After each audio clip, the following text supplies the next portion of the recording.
Bien, donc je me permets de vous faire une petite vidéo sur l'intégration, les conflits et le changement social, chapitre 1, quels liens sociaux dans les sociétés où s'affirme le primat de l'individu.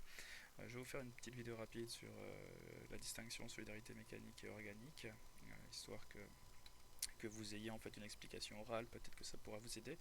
Alors, bien évidemment, je ne vais pas m'amuser à lire les textes, hein, ça c'est votre boulot. Le document 1 en fait vous explique un petit peu le passage de la solidarité mécanique, organique, et finalement pourquoi il y a une forme de contradiction apparente au sein de la solidarité organique. J'y reviendrai un petit peu après. Le document 2 vous explique les distinctions solidarité mécanique et solidarité organique, euh, ainsi que le document 3. En fait, le document 2 et le document 3 vont ensemble, l'objectif étant de vous apprendre à distinguer les deux. Alors, vous avez le concept de solidarité mécanique, solidarité organique, hein, ça vient d'Émile Durkheim, père fondateur de la sociologie française, et en l'occurrence, il a développé cette analyse dans la division du travail social en 1893.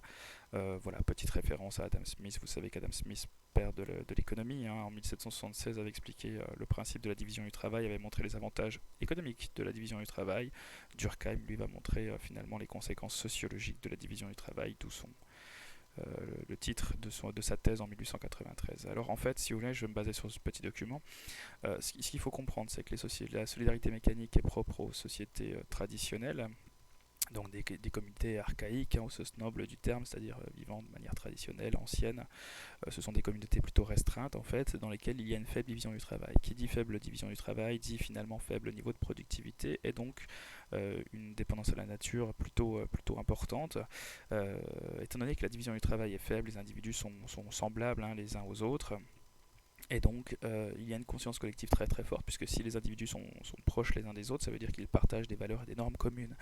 Ce qui signifie aussi une chose, hein, c'est que vu que les individus sont semblables, ils sont interchangeables, hein, d'accord, d'où le terme mécanique. Hein, d'accord, comme je vous expliquais, hein, dans une voiture, vous pouvez assez facilement remplacer les pièces, mais la justice, en fait, elle est répressive. On va parler de droit répressif, hein, c'est le document 3, tout simplement parce qu'en fait, tout individu qui adopte un comportement déviant, alors je vous rappelle que la déviance est un comportement de transgression des normes sociales et juridiques, hein, d'accord, à la différence de la délinquance qui est une transgression seulement des normes juridiques, d'accord. Il faut bien distinguer les deux. La délinquance, en fait, est une forme de déviance. La déviance est beaucoup plus large, pour le coup. Le droit répressif en fait a pour objectif d'isoler l'individu qui est déviant, parce que cet individu est perçu comme susceptible de remettre en question l'équilibre de la société. Alors Durkheim nous explique que la division du travail en fait va expliquer le passage de la solidarité mécanique à organique.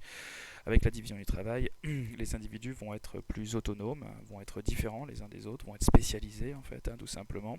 Ils vont s'émanciper de la nature pour une simple et bonne raison, c'est qu'en fait, la division du travail va permettre des gains de productivité très très importants, et donc finalement on sera moins dépendant de la nature. Par contre, vu qu'on est tous spécialisés, on a tous besoin les uns des autres, et donc on devient complémentaires. Hein. Ça c'est très important, les individus ne sont plus interchangeables, ils sont complémentaires.